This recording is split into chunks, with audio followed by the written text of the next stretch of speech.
प्यारे बच्चों, सुप्रभात। आज हम शुरू करेंगे अगला पाठ। इसका नाम है कथा पटकथा। कथा पटकथा क्या होती है तो इसके बारे में बताया गया है। पटकथा कुछ और नहीं, कैमरे से फिल्म के पर्दे पर दिखाए जाने के लिए लिखी गई या लिखी हुई कथा है। ये कहा है मनोहर श्याम जोशी ने। किसने कहा है? मनोहर श्याम जोशी ने। पटकथा लेखक, पत्रकार और साहित्यकार हैं ये, इन्होंने कहा है। तो आज हम पढ़ेंगे इसमें पटकथा के स्रोत, स्वरूप, संरचना, नाटक व फिल्म की पटकथा में अंतर। ये इंपॉर्टेंट प्रश्न होता है, नाटक व फिल्म की पटकथा में क्या अंतर है। एक प्रश्न आता है पटकथा किसे कहते हैं, उसका अर्थ बताइए, स्वरूप क्या है। ये 2-3 नंबर के क्वेश्चन बनते हैं। पटकथा लेखन का प्रारूप क्या है, पटकथा और कंप्यूटर क्या है, इसके अंदर बताया गया है। तो हम पढ़ेंगे पाठ पटकथा। मशहूर साहित्यकार और कई कामयाब टेलीविजन धारावाहिकों के लेखक स्वर्गीय मनोहर श्याम जोशी ने कई उपन्यासों आदि के साथ साथ एक महत्वपूर्ण पुस्तक लिखी जिसका शीर्षक है पटकथा लेखन एक परिचय। इसी पुस्तक के दूसरे अध्याय का शीर्षक है पटकथा क्या भला है। संभव है शायद कुछ इसी प्रकार का विचार आपके मन में भी उठ रहा हो। तो सबसे पहले शब्द पटकथा, ये 2 शब्दों के मेल से बना है, पट और कथा। कथा का मतलब है कहानी, पट का मतलब पर्दा होता है, यानी कि ऐसी कहानी जो पर्दे के लिए लिखी जाती है या पर्दे पर दिखाने के लिए लिखी जाती है, उसे क्या कहेंगे? पटकथा। चाहे वो पर्दा बड़ा हो या छोटा, यानी कि सिनेमा और टेलीविजन दोनों ही माध्यमों के लिए बनने वाली फिल्मों, धारावाहिकों आदि का मूल आधार पटकथा ही होती है। इसी के अनुसार निर्देशक अपनी शूटिंग की योजना बनाता है, अभिनेताओं को अपनी भूमिका की बारीकियां और संवादों की जानकारी मिलती है तथा कैमरे के पीछे काम करने वाले तकनीशियनों और सहायकों को अपने अपने विभागों के लिए महत्वपूर्ण सूचनाएं प्राप्त होती हैं। यानी ये पटकथा से ही सारे काम आगे चलते हैं। कथानक तो इसका एक अभिन्न हिस्सा ही होता है, हिस्सा होता ही है। किसी भी फिल्म यूनिट या धारावाहिक बनाने वाली कंपनी को पटकथा तैयार करने के लिए सबसे पहले जो चीज चाहिए होती है वो है कथा। कथा ही नहीं होगी तो पटकथा कैसे बनेगी। अब सवाल यह उठता है कि यह कथा या कहानी हमें कहाँ से मिलेगी। तो इसके कई स्रोत हो सकते हैं। हमारे स्वयं के साथ या आसपास की जिंदगी में घटी कोई घटना, अखबार में छपा कोई समाचार, हमारी कल्पना शक्ति से उपजी कोई कहानी, इतिहास के पन्नों में झांकता कोई व्यक्ति या सच्चा किस्सा अथवा साहित्य की किसी अन्य विधा की कोई रचना। मशहूर उपन्यासों, कहानियों पर फिल्म या सीरियल बनाने की परंपरा काफी पुरानी है। अभी कुछ वर्ष पूर्व ही शरत चंद्र चट्टोपाध्याय के प्रसिद्ध उपन्यास देवदास को हिंदी में 3री बार फिल्माया गया है। तो यहाँ पर 1 नंबर का प्रश्न बनेगा, सभी याद रखेंगे। शरत चंद्र चट्टोपाध्याय के प्रसिद्ध उपन्यास का नाम क्या है तो बताएंगे देवदास।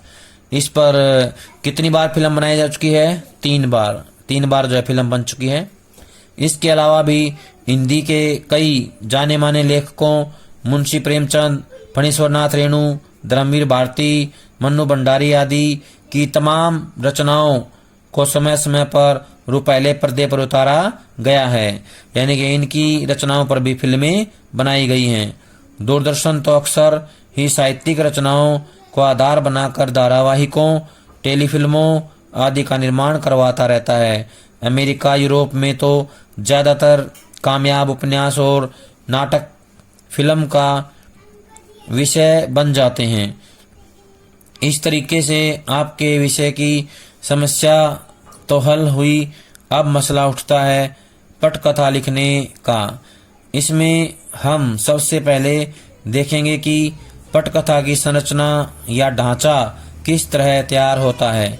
फिल्म या टीवी की पटकथा की संरचना नाटक की संरचना से बहुत मिलती है। अंग्रेजी में तो इसे कहते ही स्क्रीन प्ले हैं, स्क्रीन प्ले कहा जाता है। नाटक की तरह ही यहाँ भी पात्र चरित्र होते हैं, नायक प्रतिनायक होते हैं, अलग अलग घटनास्थल होते हैं, दृश्य होते हैं, कहानी का क्रमिक विकास होता है, द्वंद्व टकराहट और फिर समाधान होता है।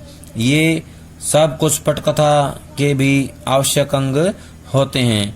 जो बातें नाटक में होती हैं वही नाटक के अलावा पटकथा में भी सारी बातें प्रयोग की जाती हैं। मंच के नाटक और फिल्म की पटकथा में कुछ मूलभूत अंतर भी होते हैं। पहली चीज है दृश्य की लंबाई। नाटक के दृश्य अक्सर अधिक लंबे होते हैं और फिल्मों में छोटे छोटे दृश्य होते हैं।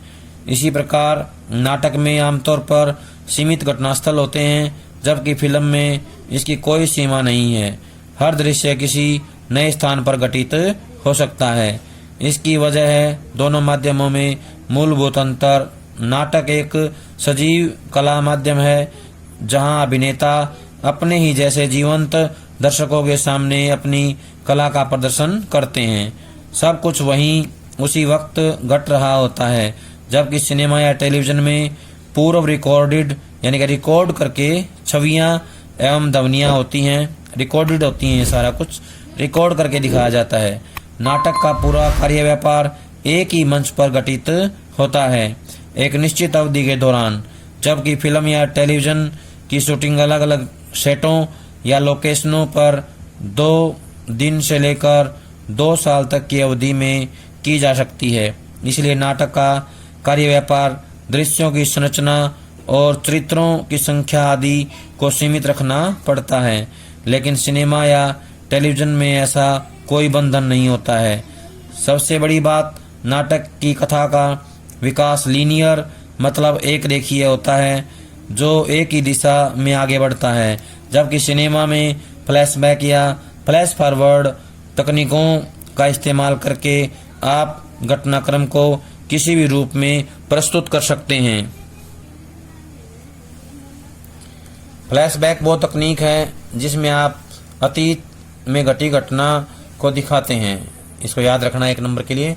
फ्लैशबैक क्या होता है तो बताना है। फ्लैशबैक एक तकनीक है जिसमें आप अतीत में घटी घटना को दिखा सकते हैं, और फ्लैश फॉरवर्ड में आप भविष्य में होने वाले किसी हादसे को पहले दिखा देते हैं।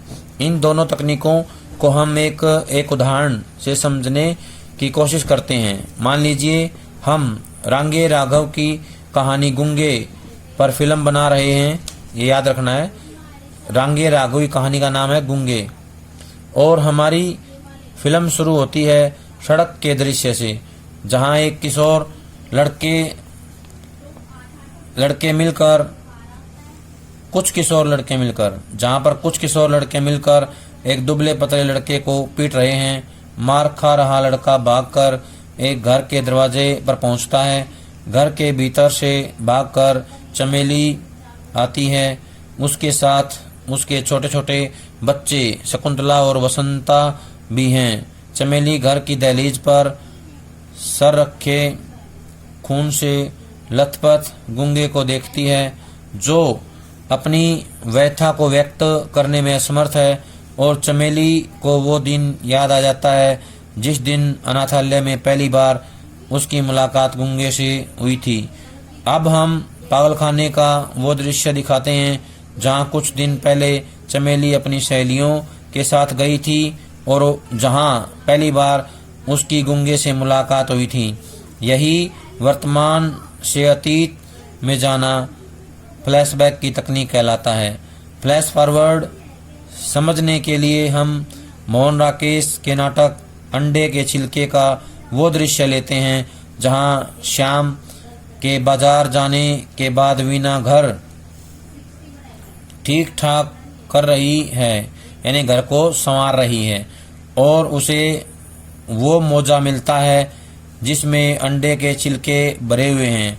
वैसे मूल नाटक में यह दृश्य इस प्रकार नहीं है, लेकिन अगर इसकी पटकथा लिखी जाए और हम इस दृश्य में फ्लैश फॉरवर्ड तकनीक का प्रयोग करें तो दृश्य कुछ इस तरह से बनाया जा सकता है कि अचानक वीणा के मन में यह विचार कौंधता है कि ये मोजे उसकी सास जमुना देवी के हाथों लग गए हैं।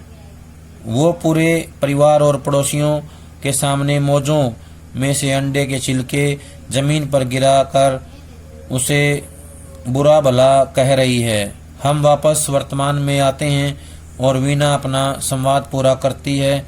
कितनी बार कहा, छिलके मोजे में मत रखा करो, कहीं किसी के हाथ लग गए तो लेने के देने पड़ जाएंगे। और चाय का पानी हीटर पर रखने के लिए चली जाती है। यहाँ एक तथ्य गौर करने लायक है, वो यह कि फ्लैशबैक और फ्लैश फॉरवर्ड दोनों ही युक्तियों का इस्तेमाल करने के पश्चात हमें वापस वर्तमान में आना जरूरी है, ताकि दर्शकों के मन में किसी किस्म का असमंजस्य न रहे, यानी कोई शंका न रहे, उलझन न रहे। फिल्म या टेलीविजन माध्यम में एक सुविधा यह भी है कि एक ही समय खंड में अलग अलग स्थानों पर क्या घटित हो रहा है दिखाया जा सकता है। मसलन हम दिखाते हैं हमारा कम पढ़ा लिखा नायक गांव में नदी में डूबते एक बच्चे की जान बचाता है। ठीक उसी समय हजारों मील दूर किसी महानगर में रहने वाला हमारा नायक अपनी बेशकीमती विदेशी कार से एक बूढ़े फेरी वाले को टक्कर मार देता है। कालांतर में दोनों नायकों की मुलाकात देश की राजधानी में होती है। नायक नंबर 1 अब बहुत बड़ा मजदूर नेता बन गया है और नायक नंबर 2 एक कामयाब उद्योगपति। मतलब ये कि इन दोनों व्यक्तियों का यहाँ तक का सफर हम एक साथ दिखा सकते हैं। या अगर हम अंडे के छिलके का ही उदाहरण लें तो जिस समय वीणा अंडा फ्राइंग पैन में डालकर हलवा बनाना शुरू करती है, उसी समय हम दिखा सकते हैं घर के बाहर जमुना देवी रिक्शे से उतरकर उसे पैसे दे रही है। हम फिर दिखाते हैं वीणा का हलवा लगभग बन गया है, उधर जमुना देवी घर के अंदर घुस रही है, फिर हलवा, फिर जमुना देवी, वगैरह वगैरह। इसी तरह की युक्ति कई बार पटकथा में नाटकीय तनाव बढ़ाने में काफी मदद करती है, यानी कि तनाव को आगे बढ़ाने में या लेके जाने में सहायता करती है। पटकथा की मूल इकाई होती है दृश्य। 1 नंबर के लिए याद रखना है, पटकथा की मूल इकाई किसे कहते हैं तो बताना है, दृश्य को कहते हैं। एक स्थान पर एक ही समय में लगातार चल रहे कार्य व्यापार के आधार पर एक दृश्य निर्मित होता है। या परिभाषा पूछ ले, दृश्य किसे कहते हैं तो बताना है, एक स्थान पर एक ही समय में लगातार चल रहे कार्य व्यापार के आधार पर एक दृश्य निर्मित होता है। इन तीनों में से किसी भी एक के बदलने से दृश्य भी बदल जाता है। हम आपके पाठ्यक्रम में से रजनी का ही उदाहरण लेते हैं। दृश्य 1 लीलाबेन नामक महिला के फ्लैट में शुरू होता है। समय शायद दोपहर का, क्योंकि उनका बेटा अमित स्कूल से वापस आने वाला है। दृश्य 2 अगले दिन अमित के स्कूल के हेडमास्टर के कमरे में और वक्त फिर दिन का ही है। दृश्य 3 उसी दिन रजनी का फ्लैट और वक्त है शाम का। ये सारे अलग अलग लोकेशंस पर अलग अलग दृश्य हैं। मान लीजिए पहले दृश्य में हम यह दिखाते हैं कि रजनी और लीलाबेन बातें करते करते रसोई घर में चले जाते, तो बावजूद इसके कि समय, कार्य व्यापार, चरित्र सब एक ही हैं, फिर भी दृश्य संख्या बदल जाती है। क्यों? क्योंकि घटनास्थल बदल गया है। चलिए अब हम उस दृश्य को देखते हैं जहां रजनी अगर डायरेक्टर ऑफ एजुकेशन के कमरे के बाहर बैठी अपनी बारी आने की प्रतीक्षा कर रही हैं। अब मान लीजिए रजनी को 10 से 15 मिनट इंतजार करना पड़ता है। इतनी देर का दृश्य सिर्फ रजनी के बैठे रहने का दिखाएंगे तो दर्शक बोर हो जाएंगे। अतः इस दृश्य की पटकथा कुछ इस प्रकार लिखी जाएगी। इसी तरह कथानक को दृश्यों में बदलने का क्रम आगे बढ़ता जाएगा। यहाँ पर गौर करने लायक 2 तरह की बातें हैं। पहली तो ये कि हमने किन आधारों पर दृश्यों को बांटा है या दृश्य का बंटवारा किया है। दृश्य संख्या 4, 5, 6 के कार्य व्यापार में निरंतरता है, लेकिन घटनास्थल में दो अलग अलग दृश्य हैं। इसी प्रकार दृश्य 6 और 6 का घटनास्थल एक ही है, लेकिन दोनों दृश्यों के बीच लगभग 5-10 मिनट का फासला है, इसलिए दो भिन्न दृश्य संख्या है। दूसरी गौर करने लायक बात है पटकथा लिखने का विशिष्ट ढंग हमेशा दृश्य संख्या के साथ दृश्य की लोकेशन या घटनास्थल लिखा जाता है। वो कमरा है, पार्क है, रेलवे स्टेशन है या शेर की मांद। उसके बाद लिखा जाता है घटना का समय, दिन, रात, सुबह, शाम। तीसरी जानकारी जो दृश्य के शुरू में दी जानी जरूरी है वो ये कि घटना खुले में घट रही है या किसी बंद जगह में, अंदर या बाहर।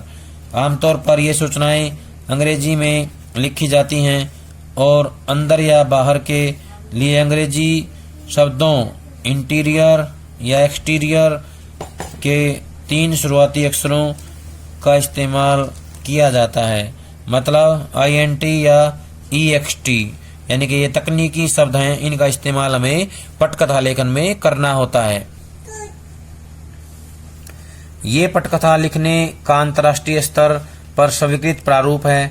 सिनेमा या टेलीविजन के कार्यक्रमों के निर्माण में कई टेक्निकल चीजों का सहारा लेना पड़ता है। पटकथा के शुरू में दिए गए संकेत फिल्म या टीवी के कार्यक्रम के निर्देशक, cameraman, sound recordist, art director, production manager तथा उनके सहायकों की अपने अपने काम में काफी मदद करते हैं। इसी प्रकार दृश्य के अंत में cut to, dissolve to, fade out आदि जैसी जानकारी निर्देशक व एडिटर को उनके काम में सहायता पहुंचाती हैं।